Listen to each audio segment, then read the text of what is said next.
Bonjour à toutes et à tous, bienvenue au village des associations du parc de la Citadelle de Strasbourg.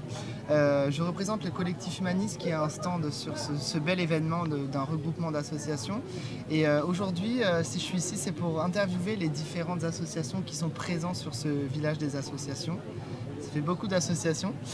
Aujourd'hui, on a la chance d'interviewer l'association Sans Risque. Est-ce que vous pouvez vous présenter ?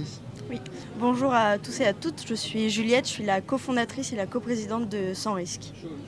Et bonjour aussi à tous et à toutes, je suis Catherine, responsable administratif de l'association Sans Risque. Dites-nous un peu plus, qu'est-ce que c'est l'association Sans Risque ? L'association Sans Risque, c'est une association qui a pour objectif de faire de la sensibilisation sur le consentement dans l'enseignement supérieur. Elle a été créée après le hashtag Sciences Sport, qui était une vague de témoignages de violences sexistes et sexuelles au sein des écoles Sciences Po en France. Et après discussion avec plusieurs copains, on s'était rendu compte que les dynamiques étaient les mêmes dans toutes les écoles de l'enseignement supérieur, du moins très similaires. Et que donc l'objectif était de faire discuter les étudiants et étudiantes des pratiques et des traditions que l'on retrouve au sein de ces établissements. Ok, très bien. Donc à la base, en fait, votre association, c'est un peu une révolte à cause de certains vécus, certaines choses qui se sont passées. Et en fait, c'est vraiment un groupe qui s'est monté avec des amis à vous. Donc c'est entre amis où vous vous êtes dit là, il faut qu'on fasse quelque chose, il faut qu'on intervienne. Et c'est comme ça que s'est créée l'association, si j'ai bien compris. Ouais, c'est vraiment une prise de conscience et vraiment aussi une volonté de changer les choses, de dire que voilà, faut en discuter, il faut parler de ces pratiques-là. Le meilleur moyen de changer les choses, c'est de donner la parole aux étudiants et aux étudiantes qui sont acteurs, témoins et victimes de leurs propres pratiques. Donc ça vient vraiment de cette volonté-là que ça devienne un sujet et de partager les responsabilités entre les étudiants et étudiantes et les administrations, qui a aussi un énorme rôle. Ouais. Et l'idée, c'était vraiment de changer les choses de l'intérieur en fait et de donner de quoi réfléchir les étudiants et étudiantes, pouvoir faire bouger les choses à l'intérieur directement. Oui, exactement, c'est comme vous l'avez dit, c'est aussi pour pouvoir donner la parole à ceux qui ne l'ont pas forcément. Et du coup, pourquoi Sans Risque ?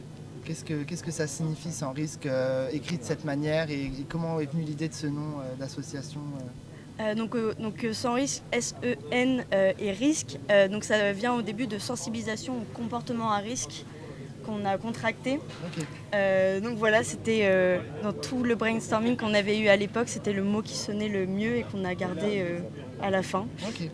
Et qui nous permettait aussi d'élargir la problématique, de ne pas exclusivement parler des violences sexistes et sexuelles, mais vraiment de toutes les problématiques autour des comportements à risque qu'il existe dans les écoles. D'accord, oui. Et du coup, comment est-ce que vous procédez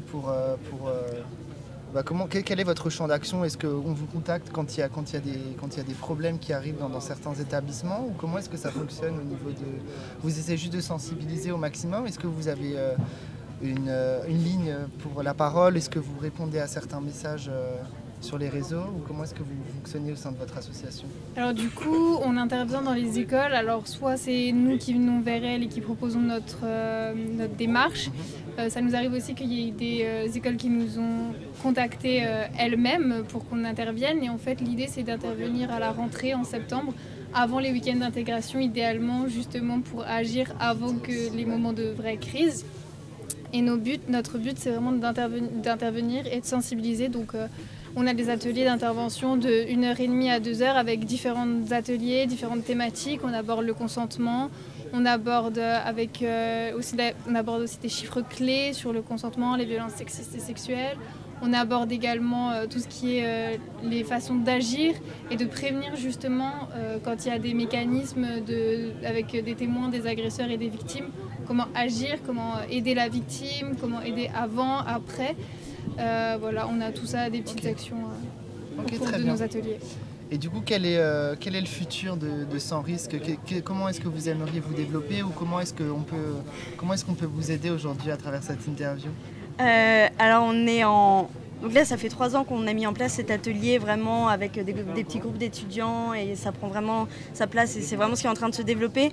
L'objectif, c'est de proposer de plus en plus de sujets. Par exemple, un sujet qui est beaucoup invisibilisé dans les écoles, c'est par exemple les violences faites aux personnes LGBT.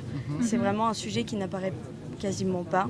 Et donc réussir petit à petit à voilà, faire aussi des sensibilisations sur ces questions-là.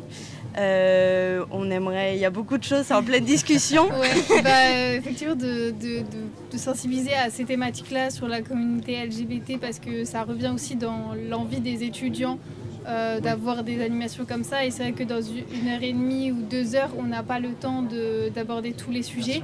Donc on a aussi l'envie du coup de faire encore d'autres ateliers, un autre type d'intervention pour sensibiliser à ces thématiques-là. On envisage aussi peut-être de sensibiliser des publics plus jeunes, qui est lycée et collège. On s'est limité au milieu étudiant pour le moment, pour justement parce que voilà, et qu'on était étudiants et étudiantes.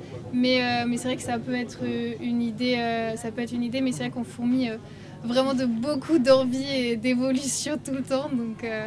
Donc voilà, si on peut trouver des personnes qui ont envie de monter des projets qui tournent autour de ces thématiques-là, elles sont évidemment la bienvenue pour en discuter avec nous. Où est-ce qu'on peut vous retrouver sur les réseaux, je suppose? Vous avez des sans risque, du coup, c'est ce que ça, je vois, SENRI risque. Oui, c'est ça, SENRISQE sur Instagram. Ok, très bien.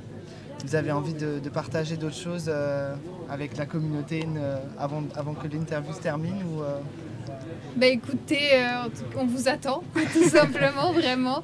Et on sera un plaisir de vous accueillir, ou en tout cas de vous aider si vous avez besoin de quoi que ce soit. Ouais. Ou de réfléchir à des projets avec toute personne motivée. Ouais. Bah, merci beaucoup pour votre intervention. Merci d'être venu, d'avoir accepté de parler de vous. Et merci voilà. à vous. Merci à vous.